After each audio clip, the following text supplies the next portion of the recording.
Assalamualaikum warahmatullahi wabarakatuh. Perkenalkan, nama saya Zalif Funas dan hari ini saya akan membahas tentang kampanye politik di era digital, khususnya tantangan dan peluang yang dihadapi di era digital ini untuk pemasaran politik. Lalu pengantar tentang kampanye politik di era digital. Transformasi kampanye politik yang dimana di era digital telah mengubah cara kampanye politik dijalankan, dari penggunaan media sosial hingga analisis data. Dan teknologi memainkan peran kunci untuk transformasi kampanye politik. Dan teknologi digital juga memungkinkan kampanye yang lebih terarah, interaktif, dan efisien.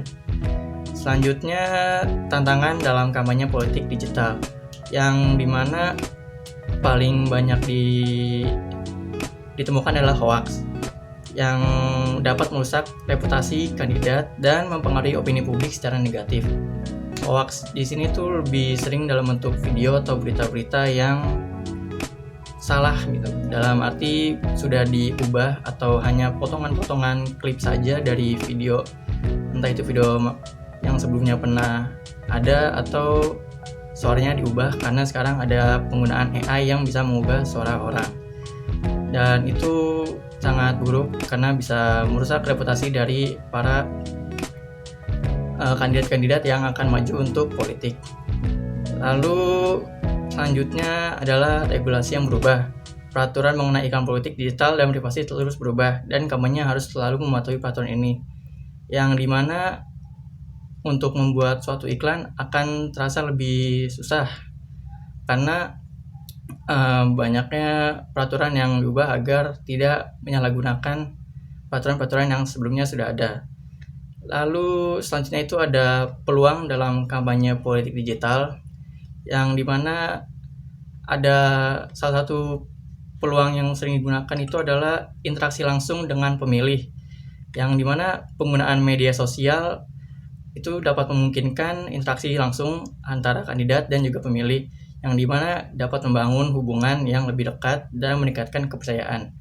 Yang dimana cara ini sering saya lihat dari kandidat 01 yaitu Pak Anies Baswedan, yang dimana beliau sering melakukan live streaming di akun sosial medianya untuk bertegur sapa dengan para pendukungnya dan bisa mengambil suara lebih, karena dengan adanya dia melakukan cara itu maka secara langsung dia akan lebih dekat dengan para pendukungnya, karena pendukungnya juga akan merasa lebih dihargai dan lebih diperhatikan karena adanya interaksi dua arah walaupun dalam penggunaan media sosial.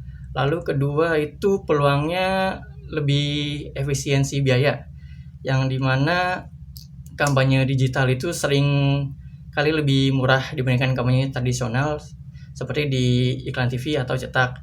Jadi memungkinkan alokasi anggaran yang lebih efisien, yang dimana sebelumnya jika penggunaan kampanye menggunakan iklan-iklan di televisi harus menggunakan biaya yang lebih besar karena harus menyewa atau membayar suatu saluran TV agar video yang dia buat itu bisa ditayangkan di seluruh TV. Sedangkan untuk di sekarang itu cukup membuat video dan di-upload di akun sosial media masing-masing, dan nantinya secara tidak langsung akan terekspos tanpa menggunakan biaya sedikit pun ataupun hanya sedikit biaya karena untuk pembuatan videonya, yang dimana itu sangat menguntungkan.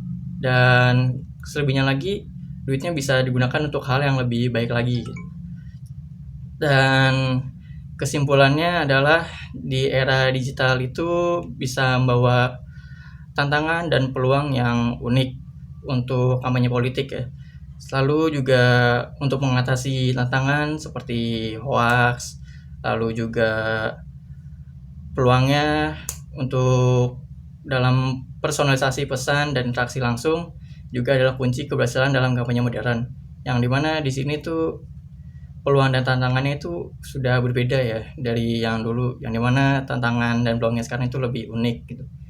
Jadi lebih harus banyak diperhatikan lagi gitu. Dan ya mungkin itu saja yang bisa saya sampaikan. Terima kasih telah menonton, dan ya kalau ada kurangan bisa berikan kritik atau saran di kolom komentar.